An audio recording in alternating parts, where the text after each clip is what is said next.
the question: if Pence is gone and Trump's gone, who does that leave us with? Well, it depends on when it happens, and of course, it depends on who wins the elections If Nancy in Pelosi is November. Speaker of the House, she'll be President of the United States. Correct. Oh God, that's a nightmare. Don't do Why? that. Well, I mean, Why? I don't want Why? socialism in this country. I don't want No, socialism. Gary, Okay, Gary, come on. you just lost Okay, this. Isn't that This, fair? Trust me, when you're that's not. 65, you're going to take Medicare, which is socialism. Ask a I socialist don't what they want think about Nancy socialism. I don't want the Pelosi. government telling my family what to do. No, well, that's not happening either, Gary. But look, I got to run. Mark J. Green, Chief of Staff of the Shadow Cabinet, at Shadowing Trump on Twitter. Interesting thoughts on these hearings today, Mark. We'll see what happens, man. Good to talk to you. Give the missus my love, too, okay? I will. Thanks so much, Mark. All right, take care now. Folks, the much-awaited premiere of Roland Martin Unfiltered is this evening. As you know, Roland's no longer with TV One. He's doing his own thing. And we need to support independent media. We need to support independent black media. Support Roland Martin Unfiltered. Here is Roland Martin right now. Hey, man, what's going on, doctor? Roland, are you there? I'm here. Oh, there you go. How you doing, man? I'm all good. Just man, ready to make this thing happen. I went, although yesterday was Labor Day, just double checking technical stuff, man, and got a hell of a show lined up. Of course, we'll be dealing with the Kavanaugh hearings. Kristen Clark, the Lawyers Committee for Civil Rights Under Law, will be our guest. Also, we'll be talking to the sister out of Fort Worth and her attorney, who is facing prison for unknowingly voting illegally. So we'll be talking to her. Also, Reverend Dr. William J. Barber is going to be on the show to talk about Aretha Franklin's funeral and, of course, the drama with the family blasting Jasper Williams III. Excuse me, Jasper Williams Jr. We'll be talking about that, and then of course Colin Kaepernick, this new ad that the Nike has dropped, and of course tonight's premiere of Bobby Brown miniseries on BET. So man, we got and don't forget the sister who's running for Congress in Massachusetts. So Doc, we all. It's a lot. See, man, I just totally forgot. We're also going to air some of Obama's his eulogy to John McCain. So, man, we've got a hell of a show. And look, man, it's been I've been 9 months, Doc. I've been working on this, focused on this day, getting this thing launched. And of course, AFSCME, they are our huge supporter, and Lee Saunders will have his weekly commentary that will be a part of the show as well. So, Doc, man, we're really looking forward to it. It's an exciting moment. It's about being able to have a voice, being able to drive our messaging, and also do it in a unique way. Because my last day at TV One was Friday. So I ended at 13 or 14 years there, and when we had TV One's News One Now, it aired 7 to 9. We couldn't stream it. We couldn't even put the whole show online, and it only aired one time. So if you missed the show, man, that was it. So what I'm doing is I'm live streaming on Facebook, Instagram, Periscope, and YouTube simultaneously at 6 p.m. Eastern every single day. Then we're going to restream the show at 10 p.m., 2 a.m., 6 a.m., 10 a.m., and it'll be available on VOD on those platforms. Plus, we're going to actually have an audio and a video podcast. So any way you want to receive the show, Doc, we will have it ready for folks. And so, man, I'm excited, looking forward to it. Well, congratulations on all that, man. You've been in touch with the family, Aretha Franklin's family, too, haven't you? Yes. And they're very they're very upset about Jasper Williams. Absolutely. There was the statement that Vaughn Franklin put out speaks for multiple members of that family. They were offended. They thought it was wrong-headed. It was ridiculous that it was a sermon that was all about him and his agenda, as opposed to eulogizing her. And then, of course, you got all these, and all these folks, these right wing folk, you got them running around. Oh, no, he spoke truth. Here's the reality: were there truths in what he had to say? Yes, but see, there's a difference between saying, "Well, he spoke truth," and when you spoke it, and where you spoke it, and how you spoke it. This was supposed to be a eulogy about her. And it was just and then and here's the other deal. Okay, look, man, I've been speaking for years. My wife is an ordained minister. This guy's been preaching 68 years, and Friday was the first time I met him. When you have to have a news conference after the fact to explain what you had to say, right? No, it is very basic. You did not do a good job with the eulogy. Right. I mean, that's just real simple. When you give a speech, if you have to now then explain to somebody, well, this is really what I meant, then the initial one was not good. Right. It should have clarity. It should have conviction. It should be clear. It was none of that, and so we definitely are going to deal with it. Yeah. Well, no, that's good to know. And I also see that you've gotten a little bit of somewhat of a debate overnight with Jason Whitlock around Colin Kaepernick because he's taking his shots at Colin.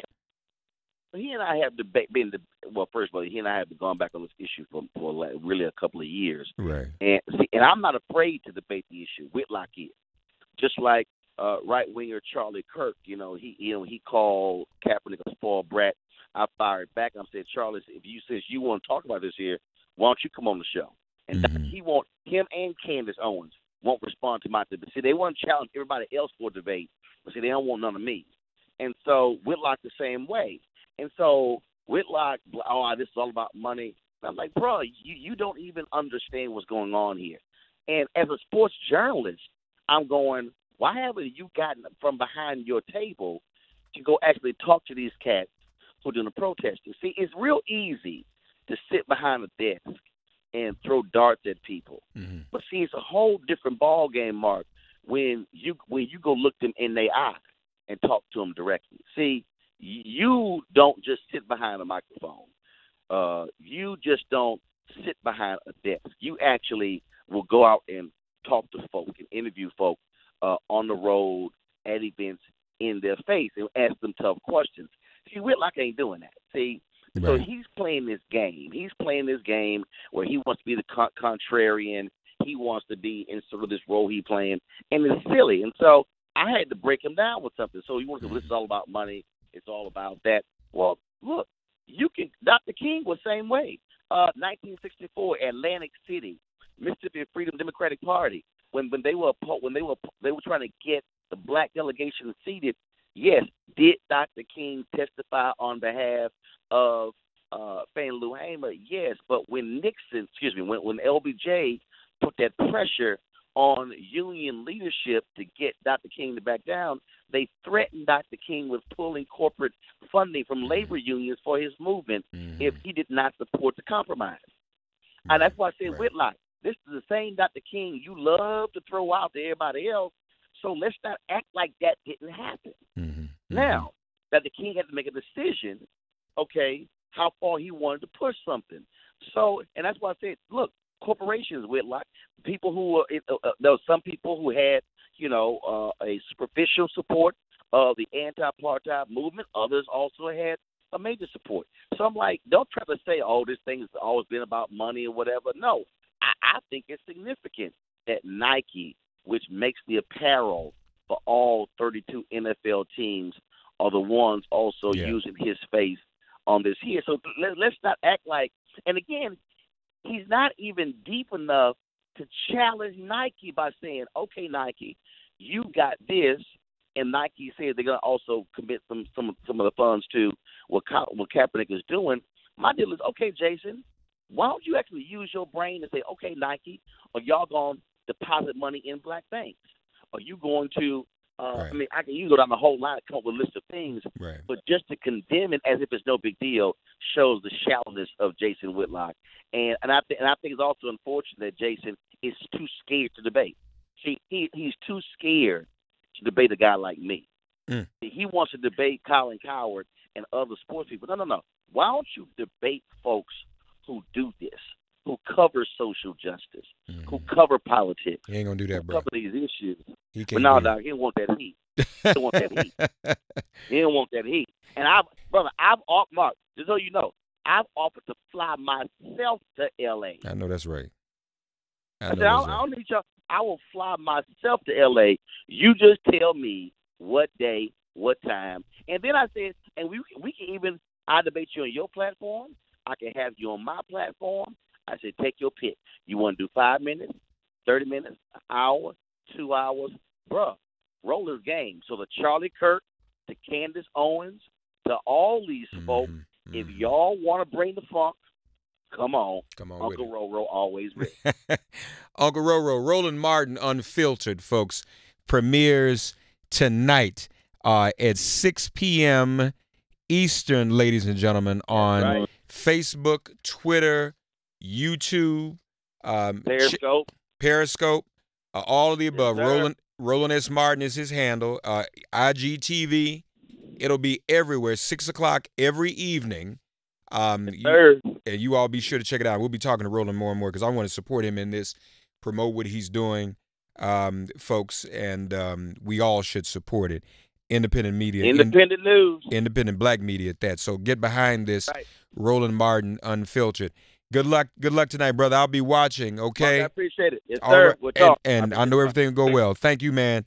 All right. Sir. Appreciate it. Folks, when you live in a country or a small town, you know, a few things that city types don't. Things like which back roads flood, the best fishing spots, the owner of the hardware store, and the county's best AAA quarterback. You also know the way things ought to be done. Dish was built to serve small-town America, and because of that, they share your small-town approach. Talk straight, deal fair, and most of all, listen. Dish knows that when you're out past the last cable line, you make even stronger connections, and so they strive to present real choices and provide real service, the kind you don't just expect but deserve. In small towns, you take care of each other, so let Dish take care of you with the latest technology, professional installation, better programming, and first-rate service from the retailer that lives in and supports your community. Dish listens. That's how they stay tuned in. I sound like Trump when the dentures moving around. Listens. United States. Israel. We'll take a break. Reverend Dr. William J. Barber joins us now. Sirius XM Progress 127, Resistance Radio. Get woke and vote. Cancel Kavanaugh. Get ready for impeachment. This is MIP.